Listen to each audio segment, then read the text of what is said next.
Karibu sana mtazamaji wa Zone Media. Jina langu naitwa Victor Moshi na hapa nina taarifa kubwa sana moja kwa moja kutokea nchini Palestina kwenye ukanda wa Gaza, na ni taarifa ambayo inaweza kuwa njema duniani kote, lakini vile vile hata kwa raia wa Gaza, ambapo Hamas wametangaza rasmi kukubali kwao baadhi ya vipengele vya mpango wa amani uliopendekezwa na rais wa Marekani Donald Trump, ikiwa ni hatua kubwa kuelekea kumaliza mgogoro wa muda mrefu kati ya Palestina na Israel. Katika taarifa iliyotolewa na viongozi waandamizi wa Hamas siku ya Ijumaa, wameeleza kuwa wako tayari kukabidhi uongozi wa ukanda wa Gaza kwa chombo kipya cha Kipalestina kitakachoundwa na wataalamu huru, serikali isiyotegemea upande wowote wa kisiasa, ambayo itasimamia kipindi cha mpito kuelekea utawala wa pamoja wa Palestina. Hamas imesema itachukua hatua za kuachia mateka wote 48 wakiwemo walioko hai na wale waliopoteza maisha kama ishara ya kujenga uaminifu katika mchakato wa amani. Kulingana na shirika la habari la Reuters, viongozi wa Hamas wamekabidhi rasmi majibu yao kwa waratibu wa mpango huo na kueleza kuwa wako tayari kushiriki kikamilifu katika mazungumzo ya kina yatakayoongozwa na jumuiya ya kimataifa. Mpango wa amani wa rais wa Marekani Donald Trump, unaojulikana kama Trump Gaza Peace Initiative, unalenga kumaliza vita vilivyoikumba Gaza kwa zaidi ya miaka miwili kupitia hatua kuu tatu. Hatua ya kwanza ni kusitisha kwa mapigano ya muda mrefu kati ya Israel na Hamas. Hatua ya pili, kukabidhi mamlaka ya utawala wa Gaza kwa serikali ya muda ya wataalamu huru bila vyama vya siasa. Namba 3, kuanza upya mazungumzo ya kisiasa ya kuunda serikali moja ya Palestina inayojumuisha Gaza na Ukingo wa Magharibi. Vyanzo vya habari vya kimataifa kama Al Jazeera, Anadolu Agency vimeripoti kuwa Hamas imekubali kanuni za msingi za mpango huo, ingawa vipengele vingine kama swala la kujiondoa silaha bado vinahitaji mazungumzo zaidi. Mmoja wa viongozi waandamizi wa Hamas, Musa Abu Mazuk, alinukuliwa akisema, na nukuu, "Tunataka amani yenye heshima na haki kwa watu wa Palestina. Kukabidhi uongozi kwa wataalamu ni hatua ya kuleta utulivu na kuandaa mazingira ya maridhiano ya kitaifa." Mwisho wa kunukuu. Rais wa Marekani Donald Trump, ambaye amekuwa akifanya mazungumzo ya siri na pande zote, ametoa wito kwa Israel kuacha mashambulizi ya anga dhidi ya Gaza, akisema kuwa Hamas sasa iko tayari kwa amani ya kweli na dunia inapaswa kuunga mkono fursa hii adimu. Trump aliongeza kuwa mpango huo unalenga kujenga Gaza mpya yenye amani, maendeleo na ushirikiano wa kikanda.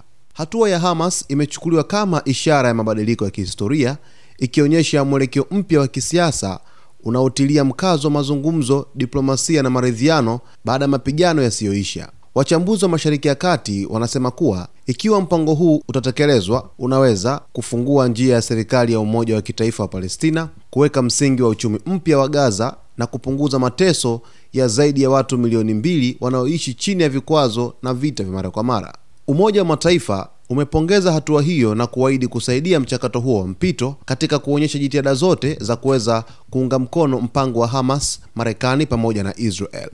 Lakini vile vile Jumuiya ya Ulaya EU imesema iko tayari kutoa msaada wa kifedha kwa serikali huru itakayoundwa katika ukanda wa Gaza. Misri pamoja na Qatar, ambao wamekuwa wapatanishi wakuu, wamekaribisha hatua hiyo kama ushindi wa kidiplomasia juu ya vita vya Gaza. Pamoja na matumaini haya, changamoto bado zipo, ambapo Israel bado haijatoa tamko rasmi kuhusu kukubaliana na mpango wa Trump, lakini baadhi ya makundi ndani ya Gaza bado yana mashaka kuhusu dhamira ya Marekani, mfano kundi kama Islamic Jihad ambalo kiongozi wake majuzi tu aliweza kuzungumza kwa kusema kwamba hakubaliana na mpango huo wa rais wa Marekani Donald Trump, na anaona kama mpango huo unalenga zaidi kuwanufaisha taifa la Israel. Na swala la silaha za kwenye upande wa swala la silaha za Hamas limebaki kuwa kipengele nyeti kinachohitaji majadiliano ya kina dhidi ya hatua hiyo. Hatua ya Hamas ni mwanga wa matumaini baada ya miaka ya damu na machozi. Ikiwa itapata uungwaji mkono wa kimataifa,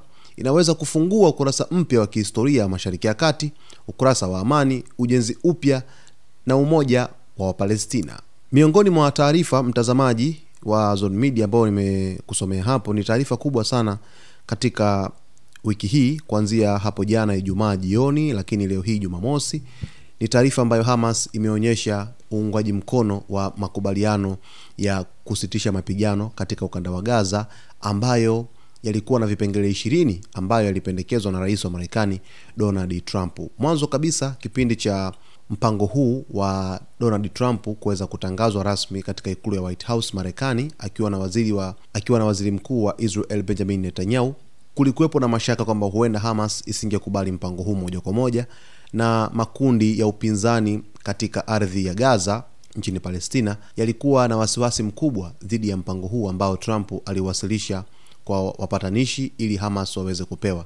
Sasa baada ya kuwepo kwa sitofahamu, Hamas ikaja kutoa taarifa kwamba watakwenda kutoa taarifa hivi karibuni dhidi ya mpango huu, na zilipita kama ni siku mbili hivi ambazo rais wa Marekani Donald Trump alizungumza kwamba Hamas wana siku 3 pekee za kuweza kutolea ufafanuzi wa mpango wake wa vipengele 20 wa kuweza kukubaliana na kusitisha kwa vita katika ukanda wa Gaza na kuleta amani kati ya Israel pamoja na Hamas katika ukanda wa Gaza. Mwisho wa siku sasa Hamas wamekuja kutoa taarifa ya uwazi kabisa, na wako tayari kuachia mateka, lakini wako tayari pia kuachia madaraka na kupeleka katika hiyo serikali huru ambayo itaundwa ya isiyokuwa na muunganiko wa kisiasa, yani isiyokuwa na upendeleo wa pande zote, bali itakuwa ni katikati ambayo itakwenda kuleta haki na itakuwa ni mwanzo wa kuleta haki kwa taifa la Palestina kupata uongozi huru. Sasa basi, lakini kwenye mpango wa silaha bado Hamas hawajatolewa ufafanuzi, kwa sababu kulikuwa kuna kipengele kinaitwa disarmament, yani Hamas iweze kuachia kabisa silaha, iweze kutoa kabisa nguvu zake katika ukanda wa Gaza na ibakiwe kuwa kawaida ili amani iweze kupatikana, kwa sababu walionekana kama ni kikwazo katika ukanda wa Gaza, lakini vile vile walionekana pia ni tishio kwa taifa la Israel kwa ujumla. Sasa kwenye kauli hizi ambazo Hamas wameweza kuzitoa, kwenye upande wa silaha bado hawajaweza kutoa mwafaka zaidi. Yawezekana bado wanataka kubakia na nguvu zao za kijeshi, ndio maana hawajaweza kutoa tamko kwenye swala la silaha. Lakini kwenye kauli hizi za Hamas imekuwa ni nyota njema kwa mwelekeo mzuri wa kuweza kupatikana kwa amani katika ukanda wa Gaza, na vita ambavyo vimedumu zaidi ya miaka 2 mpaka hivi sasa basi vinaweza kuwa na tumaini jema kwa taifa la Israel, lakini tumaini jema kwa taifa la Palestina katika ukanda wa Gaza, na kuleta amani ya muda mrefu ambayo imekuwa ni changamoto kubwa, huku zaidi ya watu milioni 2 wakiteseka na kutaabika dhidi ya mateso ya mapigano ambayo yanazidi kuendelea katika ukanda wa Gaza. Lakini kauli njema pia ni ya rais wa Marekani Donald Trump alipozungumza kwa kusema kwamba sasa Israel, acheni kulipua Gaza, acheni kushambulia Gaza, kwa sababu sasa Hamas wako tayari kusitisha vita katika ukanda wa Gaza, wako tayari kukubaliana kila kitu ambacho tumekieleza kwenye mpango wetu. Ni kauli ambayo haina hata masaa 24 tangu rais wa Marekani Donald Trump aweze kuizungumza kwenda kwa taifa la Israel. Ni kama ametuma ujumbe kwenda kwa waziri mkuu wa Israel Benjamin Netanyahu kwamba sasa Israel waache mashambulizi mara moja dhidi ya raia wa Palestina katika ukanda wa Gaza, kwa sababu Hamas sasa wako mbioni kuweza kumaliza vita moja kwa moja. Mtazamaji, kuna mengi sana utakwenda kuyafahamu siku hii ya leo Jumamosi, ikiwa taarifa hii ni taarifa tumeanza nayo na ni kubwa sana ambayo mtazamaji inabidi uweze kuifahamu. Mimi naitwa Victor Moshi. Kwa taarifa zijazo usisahau kusubscribe channel yetu, kulike video zetu, kucomment pamoja na kushare. Nikushukuru na asante kwa kuchagua Zone Media wakati wote.